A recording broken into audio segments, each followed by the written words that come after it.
สบายดี FC เมื่อทุกคนตอนนี้บ่าวเผยอยู่ที่บ้านน้องหลวงเมืองปากซองแข้งจำปาสักตอนนี้บ่าวเผยกำลังสิพาทุกคนไปเบิ่งวิถีชีวิตการเก็บหมากกาแฟของชาวเมืองปากซองพุ่นอยู่เทิงผู้พุ่นทุกคนเพิ่นเก็บหมากกาแฟบรรยากาศวิวงามงามเอาไปเบิ่งไปชมนำกันเลยทุกคนโอ้ตอนนี้บ่าวเผยอยู่บ้านน้องหลวงเมืองปากซองนี่วิถีชีวิตของพ่อแม่ประชาชนเป็นกำลังเก็บหมากกาแฟนี่วันนี้มากับทนายสายันนี่เป็นกำลังเก็บหมากกาแฟหมวด3เลยเนาะพอลุงเนาะนี่หมวด3เลยเพิ่นเก็บหมดเลยเนาะสุดนี้เนาะโอ้ได้หลายต้นเนาะปีนี้เนาะโอ้หมวดที่3เลยโอ้ของพอลุงนี่อยู่นี่จักเฮกตาร์นี่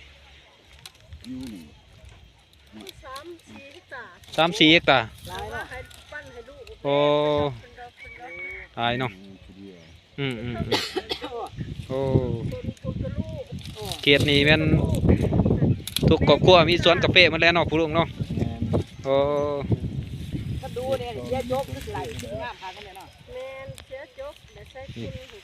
แต่ว่าสวนเพิ่นนี่จะคกแน่บ่ได้อนามัยเนาะผู้ลุงเนาะ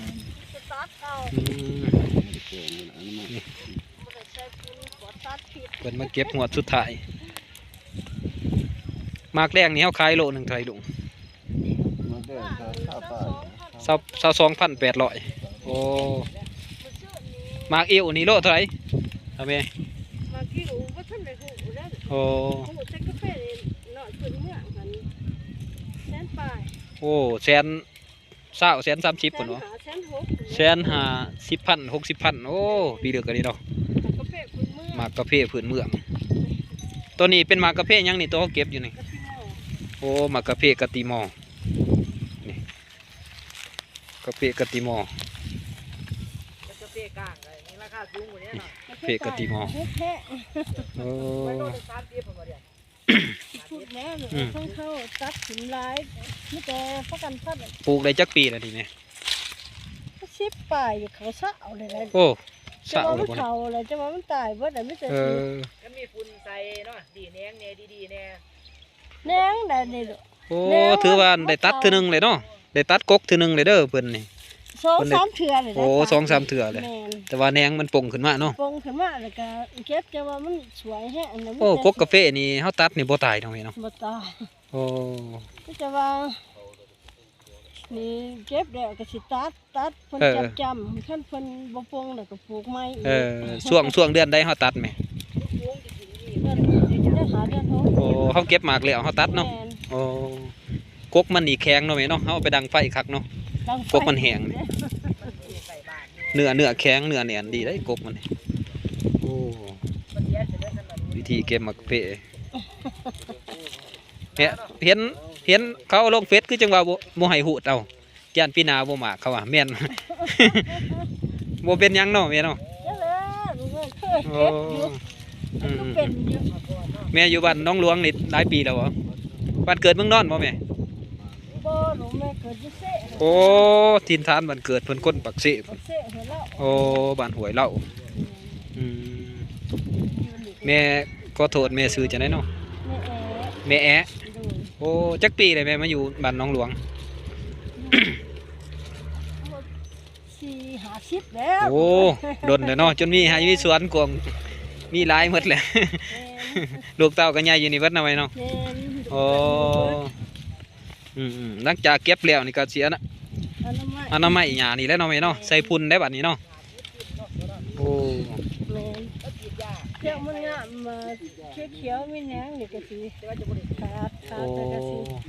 ตัดต้องนี่ก็สิใส่พุ่นก็บ่พุ่นสิไกลน้ำเขาให้น้องเบิ่งสวนแม่นี่อยู่กับตีนผุเลยเนาะเป็นวิวงามได้ผุด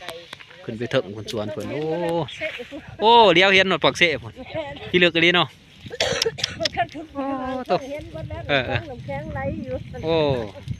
คุณกระแทกเนาะ อากาศเย็นดีเนาะแม่เนาะวันหนองหลวงนี่โอ้ถือว่าวัดหนองหลวงบนวิวงามๆบนเขาถ่ายนี่ไปนี่เนาะแม่เนาะเขาไปไหนนี่เนาะโอ้อืม จะเป็นราคามัน ก็พวกก็เป็นปีนี้แหละ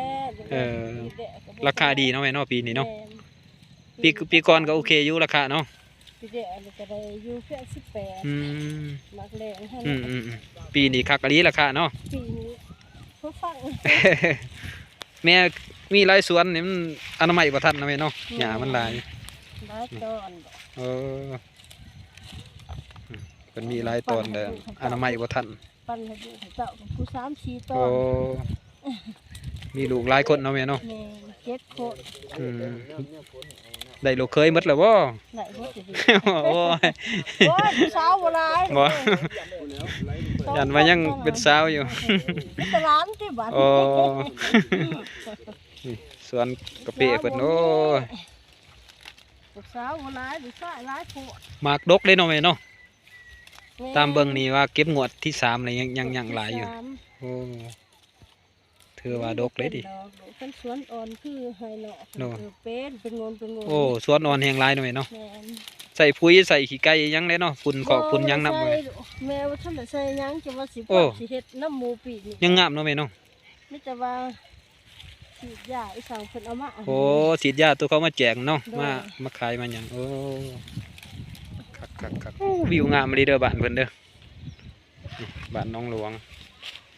เมืองปากซอง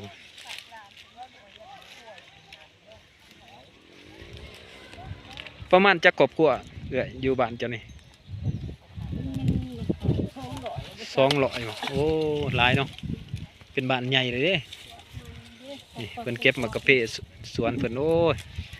วิวงามอะลีตีนผู้เลยโอ้ยขึ้นไปเทิงก่อน บอกไปว่ามาจักกันสับเนาะ เออ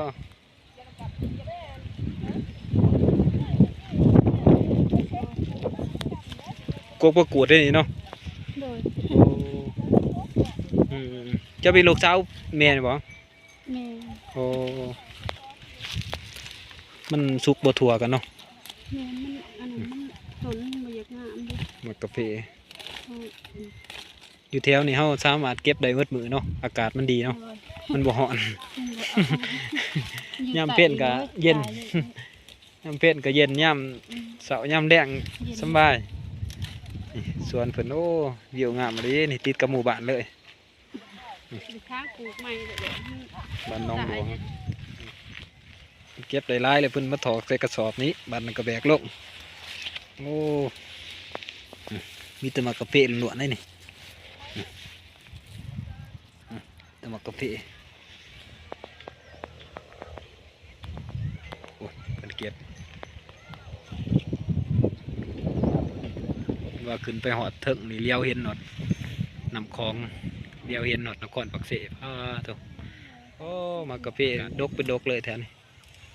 นี่น้องสาวเพิ่นกำลังเก็บวิถีชีวิตของชาวบ้านหนองหลวงนี่เพิ่นเก็บมากระเพาะสวนหนองกวางเนาะ ซ้อนไม่เถาซ้อน โอ้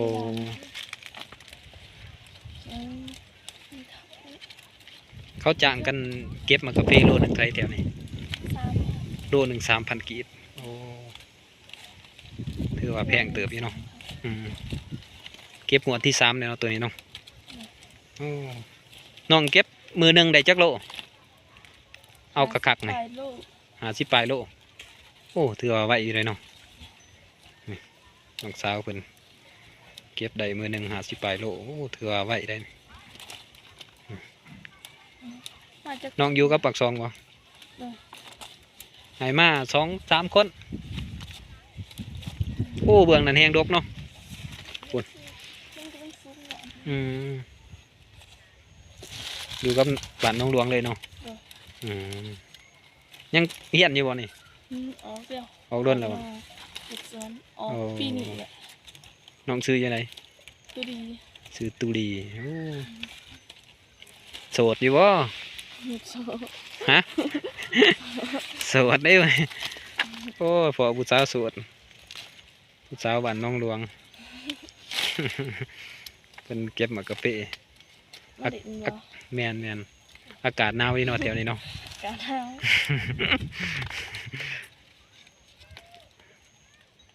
ขูดเอาเบิดเลยเนาะชุดนี้เนาะ สุดบ่เคยมีหยัง โอ้โอ้น้องสาวเพิ่นเก็บหมากกะเปนี่บ่มีผู้บ่าวมาเก็บหมากกะเปซอยเนาะ ได้จักโลเลยมื้อนี้ เนี่ยเอาอยู่ข้างในยังบ่ทัน น้อ ตี งสาวเพิ่น เขายังบ่ทันมาเอา โอ้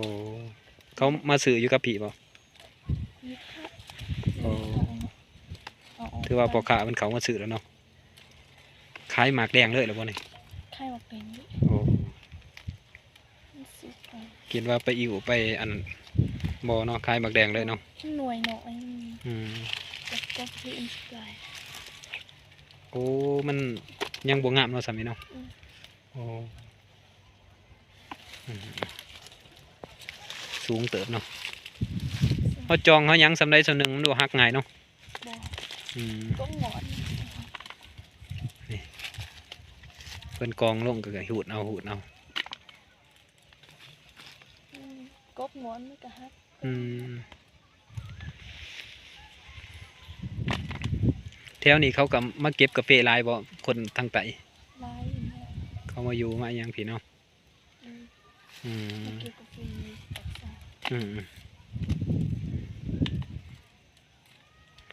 ตอนเช้านี่ประมาณจังโมงออกมาเก็บกาแฟ 8 มื้อ 8 โมงกินข้าวกินน้ำแล้วก็ออกมาเก็บเนาะอืมอยู่เพื่อนน้องบริจังเขาเก็บบ่ จางที่กัน โอ้ เก็บใส่มีเท้า โอ้เขามาอยู่เพื่อนนำเลยเนาะอืมนี่วิถีชีวิตตัวจริงแหละการเก็บหมากกาแฟเขียดบ้านน้องหลวง น้องสาวเป็นเก็บสวงแรงๆกวางเนาะสวนเราเนาะ 3-4 เฮกตาร์จนหอดเทิงจอมผู้พุ่นติ หอดเลยจ้ะ หอดเทิงจอมผู้ป้าโต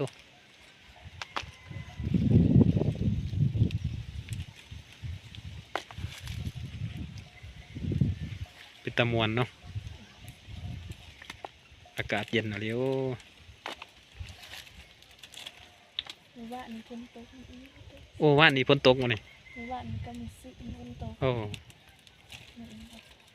ช่วงฝนตกนี่กันบริเก็บแน่นอนน้องเนาะ มันหนาวเนาะ อืมกาแฟนี่หลายขั้นตอนเนาะคันเฮาบ่ขายหมากแดงเนาะ ได้เนาะ เฮาไปตากแล้วไปอิ่วอีกเนาะอิ่วแล้วจึงไปตากบ่หรือว่าตากแล้วก่อนจึงมาอิ่ว เดี๋ยวจังเอาไปตาก โอ้ตัวนั้นแฮงราคาแพงเลยเนาะ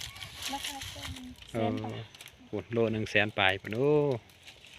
เพื่ออยากรวยเป็นมาเป็นเคยทางปักซองเด้อ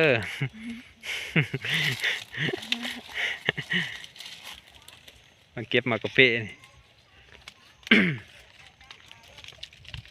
โอ้เต็มเลยตัวนี้ดกเป็นดกเลยป้าทุกลายเป็นลายเลยโอ้กกหนึ่งใส่เวลาโดนเติมเนอกก็สามเมดเนาะน้องสาวคนเก็บสวงยามแรงๆเ